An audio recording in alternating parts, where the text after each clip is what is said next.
Okey, Assalamualaikum. Okey, hari ini kita akan belajar matematik tambahan bab 7 iaitu tajuk geometri koordinat. Okey, tapi hari ini kita fokus kepada pembahagi tembereng garis.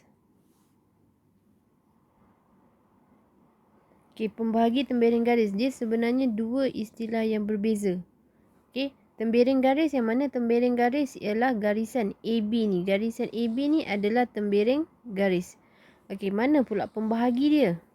Okey, pembahagi dia adalah titik P ni. Titik P adalah pembahagi. So, tu nama dia adalah pembahagi tembereng garis. So, maksudnya perkataan pembahagi tembereng garis tu rujuk kepada titik P. So, kat sini kita boleh tulis dia sebagai AP nisbah PB sama dengan AP. A pergi P digambarkan oleh M.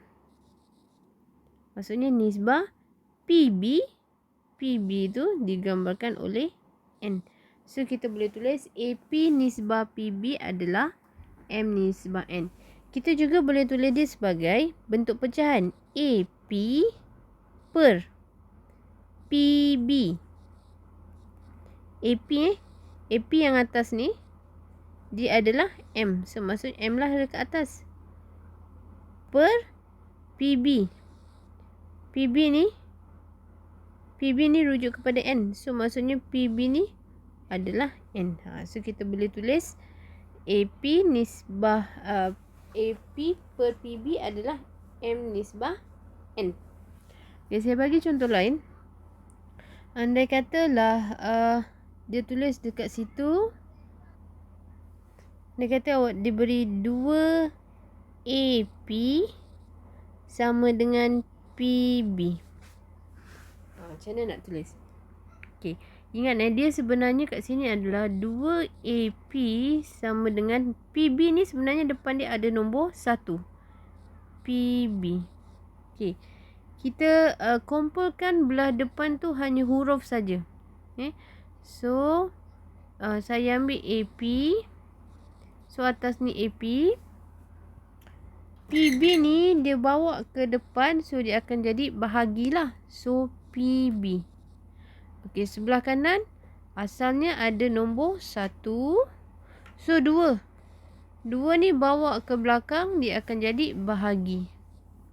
So kita dapat AP per PB adalah 1/2. Ataupun kita boleh tulis dia adalah AP nisbah PB sama dengan 1/2. Okay, saya bagi contoh lain. Okay, katakan awak dapat 3AP ni sama dengan 2 PB. Okay, kita susun yang depan tu adalah huruf So ambil AP. Yang belakang adalah bawa ke depan, dia akan jadi bahagi. Okay, siapa yang confuse kenapa dia bawa ke depan dia jadi bahagi? Okay, dekat sini sebenarnya antara 2 PB tu sebenarnya operasi darab. So bila lawan bagi darab adalah bahagilah. So that's why bila PB pindah ke depan dia jadi bahagi. Okey, so belah kanan ni nombor dia apa yang atas ni? Okey, nombor asal dia belah kanan ni adalah 2. Okey, 3 bawa ke belakang dia akan jadi bahagi. So 2/3. Ataupun kita boleh tulis AP nisbah PB sama dengan 2 nisbah 3. Okey. Kalau ini maksud dia yang warna purple ni itu maksud dia sini adalah A, ini adalah B. P tu pembahagi. P tengah-tengah pembahagi. Apa maksud 2, 3?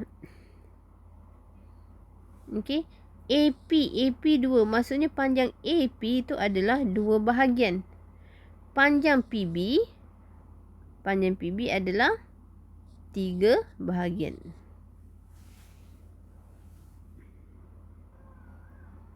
Okey, kita tengok contoh satu ni. Dia kata diberi tembereng garis PQ. Maksudnya garisan PQ. Kemudian dia kata dan suatu titik R terletak pada Q. Maksudnya R tu berada kat tengah-tengah lah ni. Okay, R tu berada kat tengah-tengah. Okay. Lepas tu dia kata lagi, titik R berada 7/9 daripada jarak PQ dari titik P. Maksudnya R dari P dari titik P. Maksudnya R daripada titik P tu jaraknya adalah 7/9. Okey, kalau nak faham, tengok bahagian per dia ni. Yang bawah ni 9. Okey, so saya padam dulu titik R. Titik R ni saya padam. Okey, 9 maksudnya total tu adalah 9 bahagian. 1, 2, 3, 4, 5, 6, 7, 8, 9. Saya adjust sikit. 9 betul tak? 9 bahagian. 1, 2, 3, 4, 5, 6, 7, 8, 9. Okey, so maksudnya Q kat sini. Okey, so total ada 9 kotak lah. Rujuk kepada ni 9. Okey. Lepas tu dia kata R. R berada 7/9. So maksudnya R tu berada petak yang ke-7 lah. Okey, kita kira. Okey, petak pertama 7 dia nak tunjuk petak pertama, petak kedua, petak ketiga, petak keempat, kelima, keenam, 7. So maksudnya ini adalah R kat sini. So maksudnya jarak R dari P adalah 7. So R ke Q adalah 2. Kat sini kita boleh tulis dia. Boleh tulis dia sebagai apa? Okey, kita boleh tulis dia sebagai kalau nak bentuk nisbah, kita boleh tulis PR. Okey, kalau bentuk nisbah bentuk nisbah maksudnya macam ni.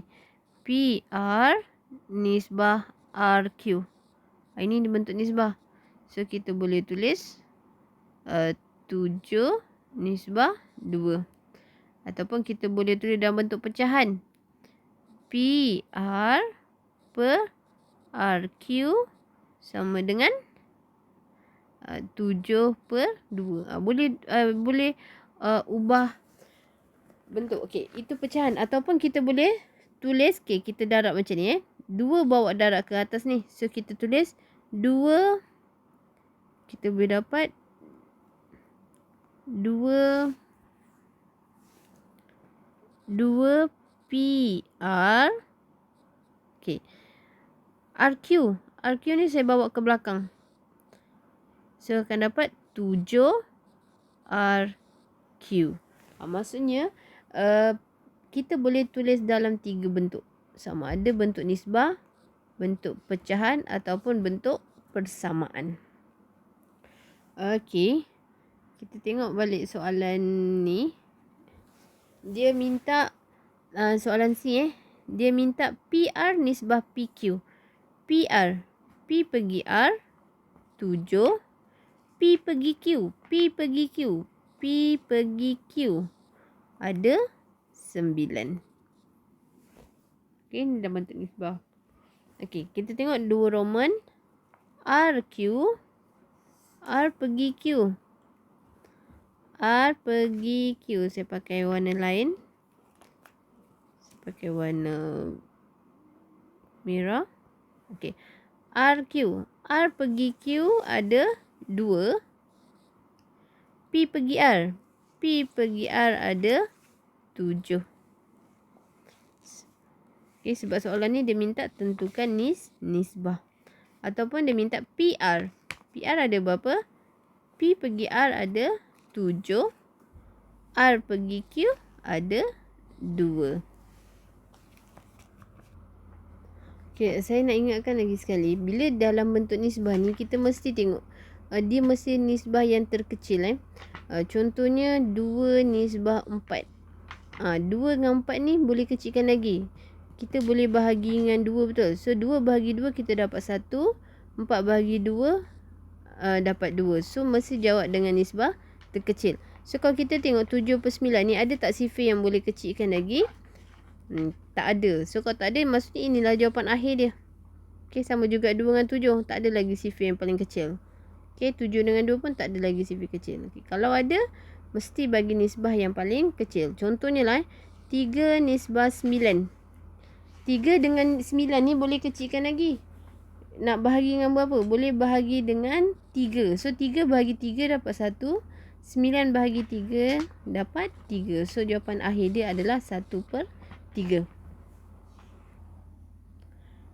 Okey, kita tengok soalan latih diri 1 ni. Dia kata raja di bawah menunjukkan tembereng garis AB yang dibahagi kepada 12 bahagian. Maksudnya jarak daripada A pergi B ni dalam kecil ni ada petak dia ada 12. Betul tak? 1, 2, 3, 4, 5, 6, 7, 8, 9, 10, 11, 12. Ada 12 petak. Okey, kemudian soalan tanya. P, Q dan R ialah titik pembahagian dalam tembereng garis. Tentukan kedudukan setiap titik itu berhubung dengan nisbahnya. Okay, nisbahnya. Okay, so maksudnya dia suruh cari nisbah titik P, cari nisbah untuk titik Q, cari nisbah untuk titik R. Okay, untuk titik P, kita tengok dulu titik P. Okay, titik P maksudnya dia ada jarak A pergi P, maksudnya A, P, nisbah P pergi B. P pergi B. Okay. AP berapa petak? A pergi P ada 4 petak. So 4. P pergi B ada 1, 2, 3, 4, 5, 6, 7, 8. So nisbah dia kita boleh kecilkan lagi lah. Kita boleh bahagi dengan sifar 4. So nisbah dia ialah 4 bahagi 4 1. 8 bahagi 4 2. Okay, kita tengok pula titik Q. Okay, so maksudnya A pergi Q, nisbah Q pergi B.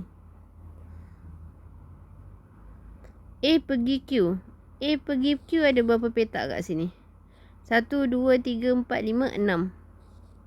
Q pergi B pun ada 6. So nisbah dia adalah 6 dengan 6 boleh bahagi dengan sifar 6. So maksudnya nisbah dia ialah 1 nisbah 1. 1 nisbah 1 ni ini menunjukkan bahawa Q sebenarnya adalah titik tengah. Q adalah titik tengah. Kenapa saya kata Q adalah titik tengah? Dia sebab bahagi kiri dengan kanan dia sama jarak. Sini 6, yang kiri 6, sebelah pun 6. So maksudnya Q tu adalah titik tengah. Okey, kita tengok pula R. R maksudnya dia ada A pergi R. A pergi R nisbah R pergi B.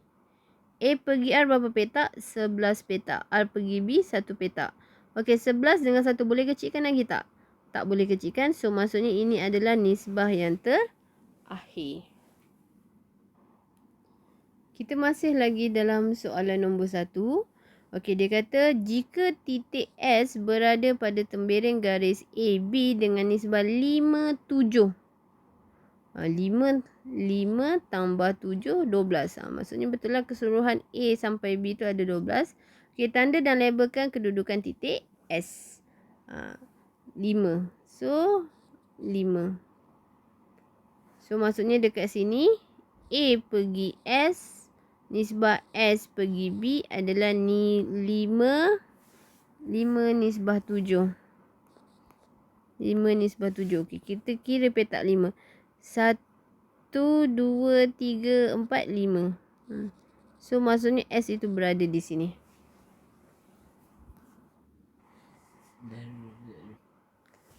Okey, soalan nombor 2. Dia kata raja di bawah menunjukkan titik P yang membahagi seutas tali AB dengan nisbah M nisbah N. Okey, M nisbah N. Maklumat yang dia beri, dia kata AP adalah 10 cm. So, A pergi P 10 cm. Kemudian dia kata AB 35. AB maksudnya keseluruhan 35. Kat sini 35. So, kalau AP dah ambil 10. So, AB berapa? AB adalah 25 cm. Okay, soalan A tanya. Soalan tanya dia suruh cari nilai M dan nilai N. So, kita boleh guna nisbah lah. Okay, kita tahu AP nisbah PB. Okay, AP dia bagi M. AP A pergi P. Nisbah P pergi B. Okey. AP digambarkan M. So sini adalah M. Nisbah PB adalah N. Okey, tu dia suruh cari. Okey, kemudian maklumat yang kita ada, AP adalah 10 cm. PB adalah 25.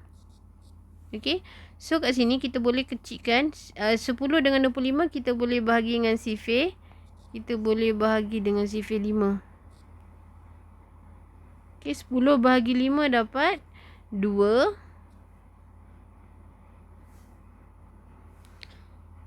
10 bahagi 5 dapat 2. 25 bahagi 5 dapat 5. So maksudnya sekarang ni M nisbah N, jawapan dia adalah 2 nisbah 5. Okey, kita boleh tulis sama ada M. Kita boleh tulis M nisbah N adalah 2 nisbah 5. Okey. Soalan B dia suruh huraikan kedudukan P di atas tali itu berhubung dengan nisbahnya. Maksudnya berkaitan ni. So kita kena tahu P tu adalah pembahagi. So kita boleh jawab P membahagi tali AB dengan nisbah 2 nisbah 5.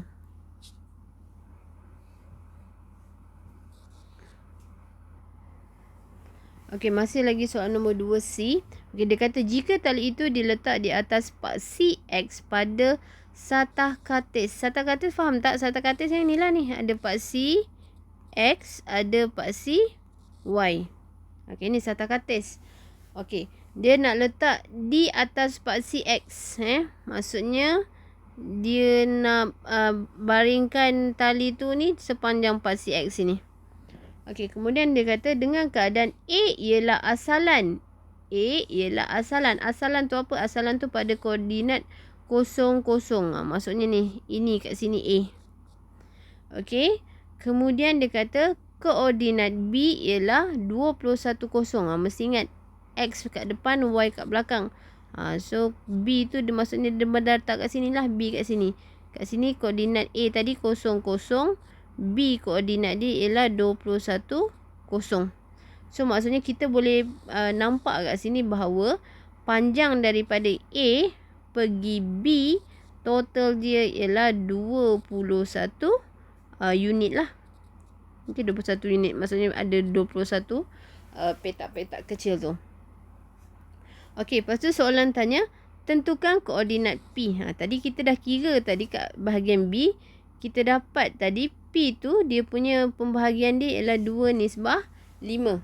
Kalau pandang sini 2 nisbah 5 maksudnya 2 tambah 5 maksudnya 2 tambah 5 tu ni. 2 tambah 5 maksudnya 2 bahagian tambah 5 bahagian maksudnya total dia adalah 7 bahagian. So 7 bahagian bersamaan 21 unit. Okey, kalau 7 bahagian bersamaan dengan 21 unit, so soalan saya, kalau satu bahagian bersamaan dengan berapa unit? 7 bahagian bersamaan 21 unit. Kalau satu bahagian bersamaan dengan berapa unit? So senang je. Daripada 7 nak pergi 1, kita kena bahagi dengan 7. Betul tak? 7 bahagi 7 dapat 1. So kena adalah bila belah kiri bahagi 7, belah kanan pun bahagi itu 7. So 21 bahagi 7, maksudnya kita dapat 3 unit. So maksudnya 3 bahagian satu bahagian bersamaan 3 unit. Pegang ni. Okey. Kita dah tahu tadi daripada apa yang kita dapat daripada nisbah yang kita dapat. P tu dekat sini. Okey, P kat sini. M2 maksudnya kat sini M2. nilai dia adalah 2. Okay, M2 maksudnya kat sini 2, dekat sini 5. Mesti ingat 2 ni adalah 2 bahagian. 5 ni adalah 5 bahagian. Okey, tapi persoalannya 2 bahagian bersamaan dengan berapa unit? 2 bahagian bersamaan dengan unit. Kita dah tahu tadi, kalau 1 bahagian bersamaan 3 unit, so kalau 2 bahagian bersamaan dengan 6 unit. Okey. Kalau 5 bahagian berapa unit? Okey, kalau 1 bahagian 3 unit, so 5 bahagian 5 darab 3, so dapat 15. Kalau tak percaya, betul tak? 6 tambah 15 dapat 21. Okey. Okey, so soalan tanya koordinat dia nak koordinat P. So 6 unit. Okey, so maksudnya 6 unit. Ni kat sini kosong, 6 unit. So maksudnya koordinat P tu adalah paksi Y dia memang kosong lah. So 6 unit. So 6 unit Sini tadi kosong. So sini 6. So koordinat P adalah 6, 0.